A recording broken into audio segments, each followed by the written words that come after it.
Bonjour et bienvenue à cette dévotion matinale du jeudi. Loué soit le nom de l'Éternel, notre Dieu, pour la grâce qu'il nous accorde ce matin de nous lever en bonne santé, en très bonne santé, bon pied.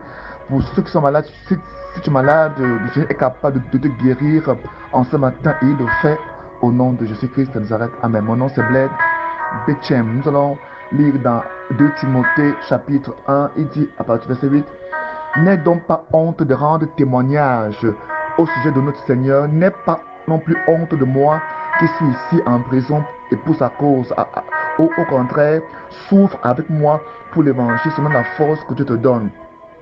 L'apôtre Paul enseigne ici que l'évangile est une force pour laquelle nous ne devons pas avoir honte, mais plutôt en être fiers.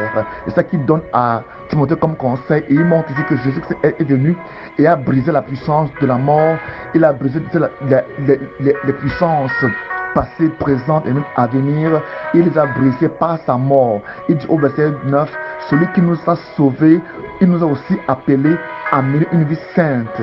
Et s'il l'a fait, ce n'est pas à cause de ce que nous avons fait, mais bien plus qu'il en avait librement décidé ainsi à cause de sa grâce. Si nous comprenons que Christ est venu nous sauver, il est venu nous mourir pour nous, Dieu l'a envoyé mourir pour nous, pas à cause de nos bonnes actions, pas à cause de nos bonnes œuvres, pas à cause de nos prières, de nos jeûnes, mais à cause de son amour pour lui-même et pour nous, à cause de sa grâce. Il a fait par la grâce.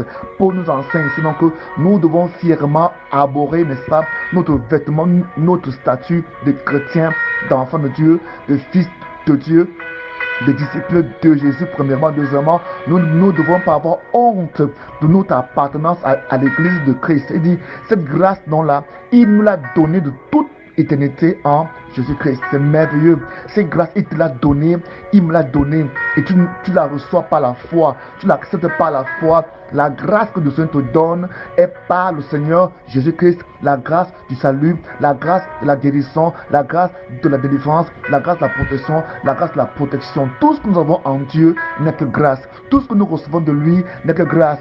Tout ce que nous acceptons de lui n'est que grâce. C'est pas la grâce que nous sommes aujourd'hui. Donc Paul nous enseigne à ne pas avoir honte de cette grâce, mais plutôt à comprendre que cette grâce-là est une source de salut pour tout le monde entier, pour ceux qui croient. Il dit cette grâce, il nous l'a donnée de toute éternité en Jésus-Christ. Et maintenant, elle a été révélée par la venue de notre Sauveur Jésus-Christ.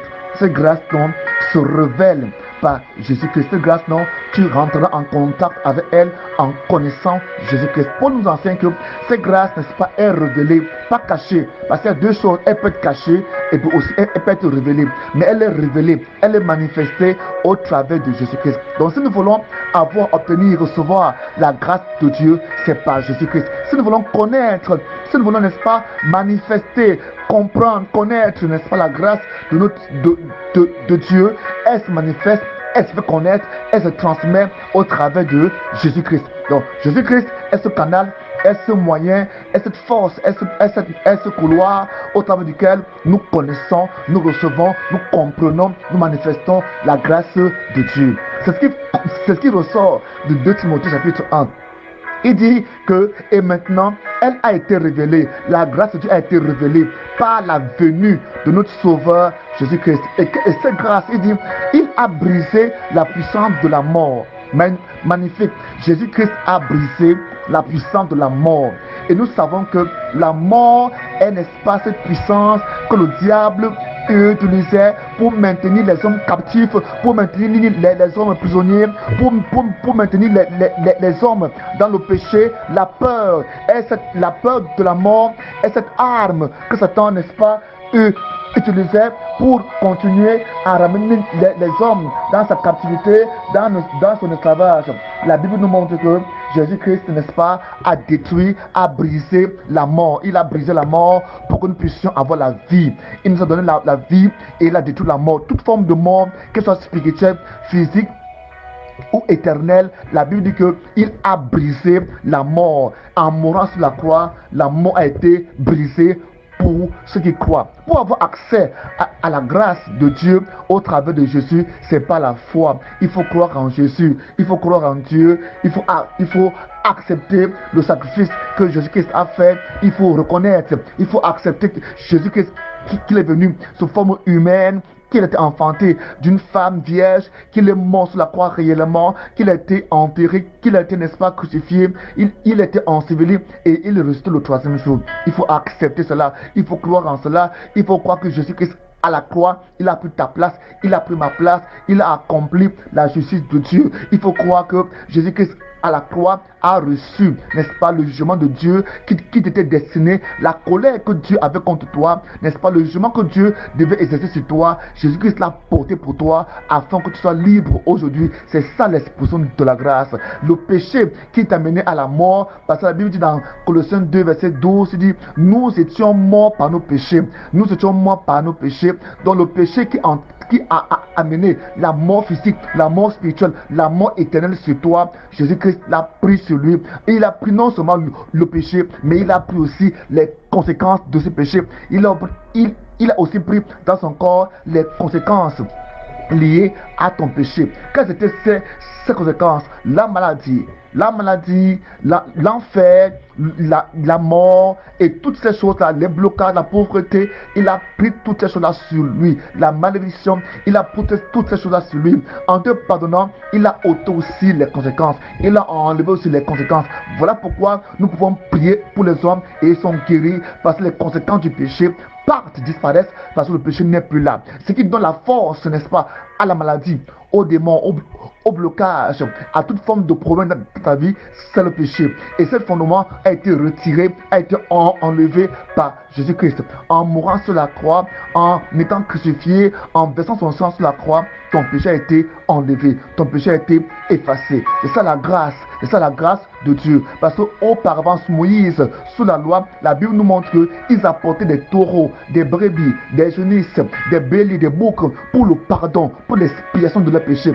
Et la Bible nous fait comprendre que ces péchés-là n'étaient même pas expiés, c'était même pas expié, c'était vain. Et il dit dans Hébreux, chapitre 10, il dit, tu n'as voulu ni sacrifice ni holocauste, mais tu m'as formé encore. C'est ce que Jésus dit. Jésus démontre que, en fait, Dieu n'avait pas accepté ces sacrifices-là, parce que ces sacrifices-là n'accomplissaient pas sa volonté.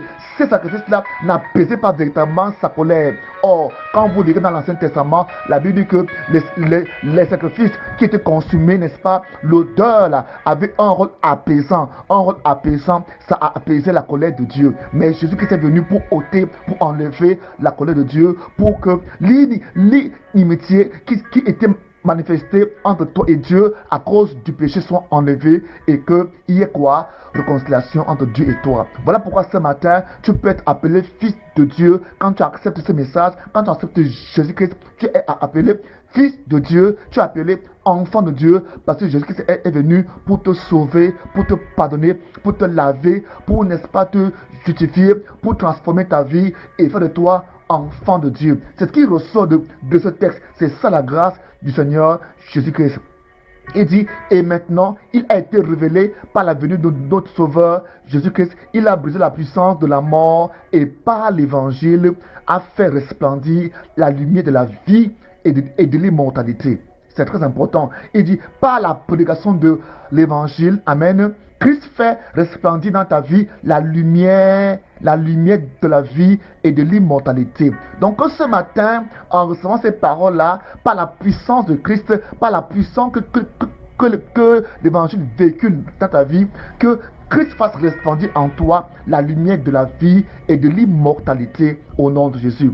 Et du verset 11, c'est pour annoncer cette bonne nouvelle que j'ai été établi prédicateur. Moi qui parle ce matin, c'est pour t'annoncer cette bonne nouvelle. Voilà donc la bonne nouvelle. J'ai donc été établi prédicateur, apôtre et enseignant. C'est aussi la raison pour laquelle mes souffrances présentes